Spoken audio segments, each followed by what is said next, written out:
गति गति पूरी तरह से विश्राम के विपरीत है और विश्राम, जैसा कि आप जानते हैं, काल्पनिक है।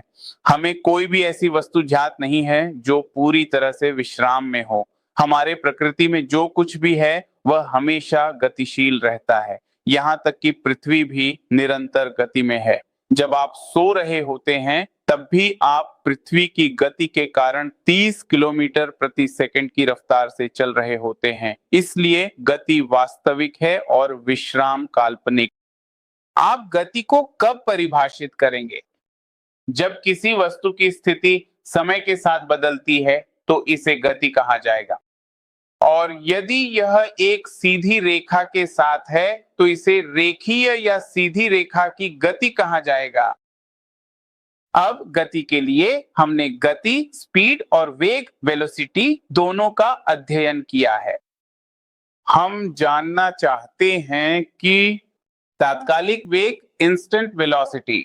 तात्कालिक वेग के लिए जो सूत्र हमें औसत वेग के लिए मिला था उसे फिर से उसी तरह सीमा, लिमिट में ले जाया जाएगा जैसे तात्कालिक गति, इंस्टेंटेनियस स्पीड के मामले में किया था। यह सीमा डेल्टा टी 0 की ओर जाती है और यह तात्कालिक गति बन जाती है। अब यह औसत नहीं रहा, इसे तात्कालिक गति, इंस्टेंटेनियस स्पीड कहा जाएगा, जो सामान्य चर्चा में आमतौर पर उल्लेखित नहीं होती है। v अब इतना हो जाता है ds dt। अगर हम t और s के बीच ग्राफ बनाएं, चाहे ग्राफ किसी भी प्रकार का हो, यह सीधी रेखा हो सकता है या जैसा मैंने यहां दिखाया है एक वक्र, कर्व भी हो सकता है। अगर आप किसी बिंदु पर एक स्पर्श रेखा, टेंजेंट खींचें और इस ग्राफ का ढलान, स्लोप लें, यह tan थीटा है। tan थीटा इस ग्राफ के ढलान के बराबर होगा।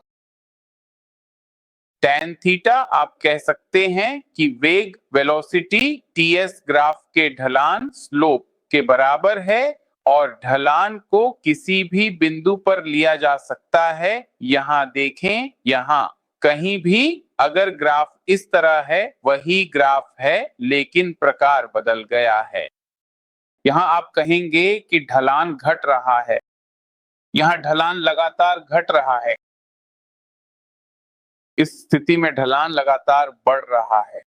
आपको याद रखना है कि ts ग्राफ का ढलान वेग, वेलोसिटी के बराबर होता है। क्षणिक वेग, इंस्टेंटेनियस वेलोसिटी, हमेशा आपको किसी विशेष क्षण पर परिमाण, मैग्नीट्यूड और दिशा, डायरेक्शन दोनों का मान देता है, जबकि औसत वेग, एवरेज वेलोसिटी, हमेशा आपको दिए गए समय अंतराल के लिए मान देता है।